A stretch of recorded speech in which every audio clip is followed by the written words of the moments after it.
So the Lynn Scott project is an interesting project. It's an original 1962 late mid-century modern house. And it's a beautiful piece of property right on Rock Creek Park. It was a house designed by an aerospace engineer. So it was a very interesting house, very quirky, not an architect, but had a lot of interesting components to the house. So aluminum color panels on the exterior and a range of color plumbing fixtures at the interior, kind of a very nice mix of sort of 60s playful design. Mark and Karen, the clients, are aficionados of mid-century modern. Karen is of Danish descent, and her family she spends a lot of time going back and forth, she and Mark traveling between Europe and the US, and they sought a mid-century modern house that they could really kind of curate.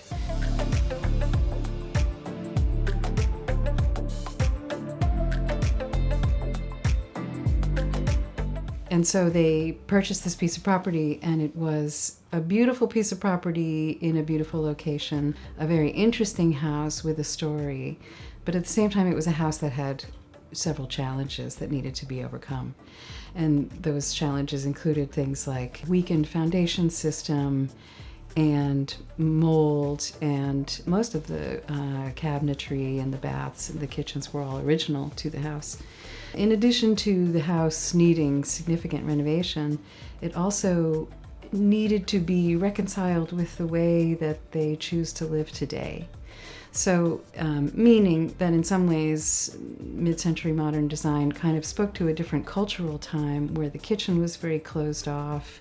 You know, there were gender divisions between who was doing what in the house, and those divisions don't exist anymore.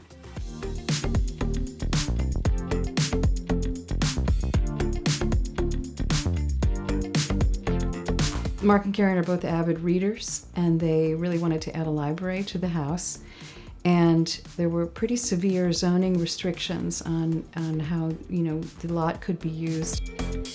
The only opportunity really to add on to the house was at the rear of the house, and there was a specific angle associated with that setback. And so we really sort of began to play with that setback and how we could create what Mark and Karen affectionately referred to as the tree house. So they really saw this library as an opportunity to create a room that was small enough that it was essentially all reclining surface, soft pillows, a large, sort of couch, sofa bed that they could lay on that would be flooded with light.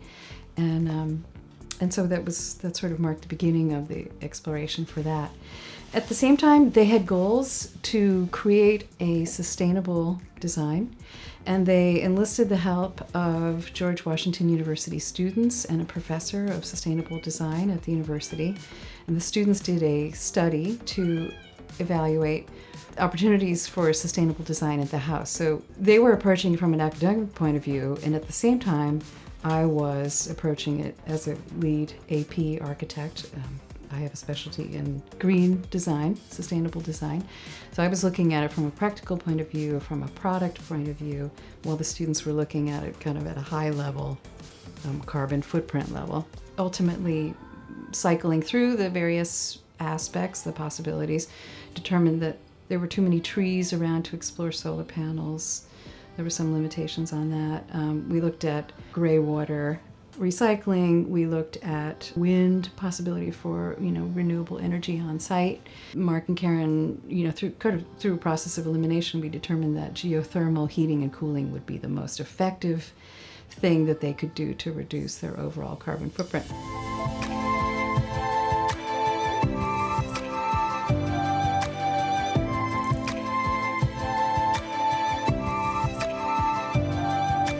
Following this, I had already started a search for renewable materials that would be appropriate for the project. So we started looking at cork flooring and other opportunities to create natural ventilation.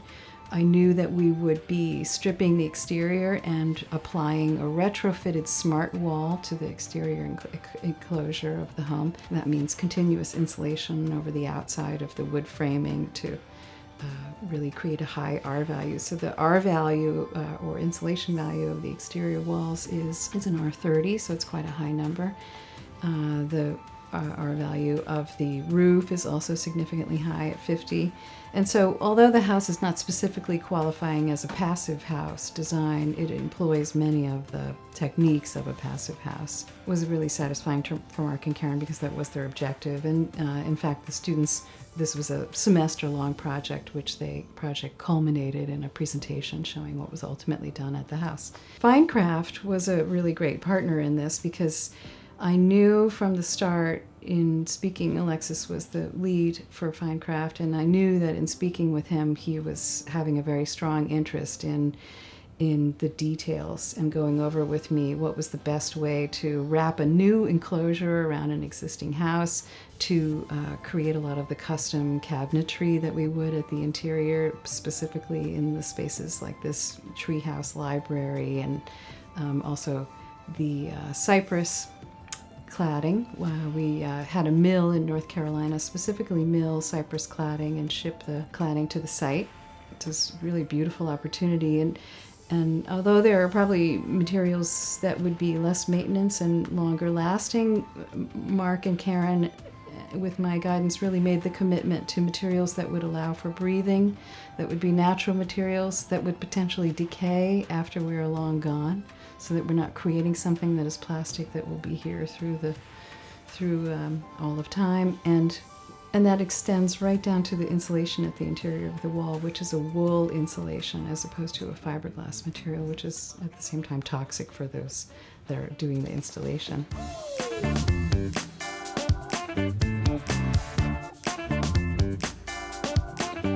There were many moments of collaboration, and many moments too where Alexis was simply willing to go above and beyond, when many other builders would have said no.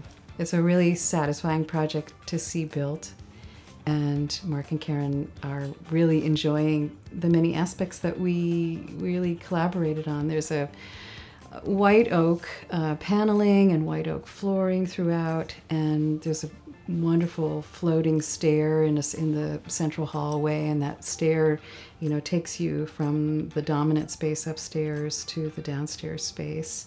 There is a Norwegian gas stove in the master bedroom, very warm and inviting space flooded with light. The way the light moves around the house we really captured this in the windows and their orientation.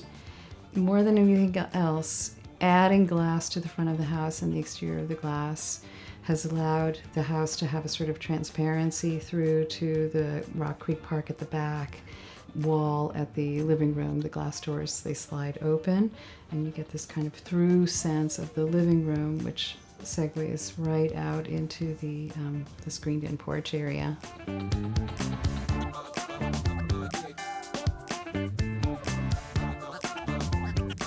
I think that Finecraft and De Young Studio were a really good partnership, particularly for this project. So we didn't know of Finecraft initially, but we discovered them, Mark and Karen and myself, as we were doing a search for suitable contractors. De Young Studio has a specialty in mid-century modern architecture. We collaborate often with another architect, Robert Arnouts, who coincidentally is my father, and he is has a specialty in mid-century modern also. He was involved in early conversations with Mark and Karen about the design. And one of the things that we were delighted to find is that Finecraft also has a specialty in mid-century modern. So there was a project that Mark and Karen could visit, and that was very selling for them, that they were able to see firsthand, here's a builder who gets it. So there's a lot that goes into mid-century modern work, and whereas a lot of contractors always say that drywall is kind of a forgiving product. You really can cover a lot of sins with drywall. In mid-century modern work, there's a lot of woodwork, there's a lot of trim, there's a lot of alignments, and there's really not a lot of room for fudging. And so seeing that Finecraft was capable of doing this kind of work was very reassuring for me, and I knew that we would have a good relationship, and we really did. So I think Mark and Karen are surprisingly even more delighted with the house than they thought that they would be. They've said to me several times that they They knew what it would be like, that I had created 3D models that really showed so well exactly what they could expect out of the house and out of the design.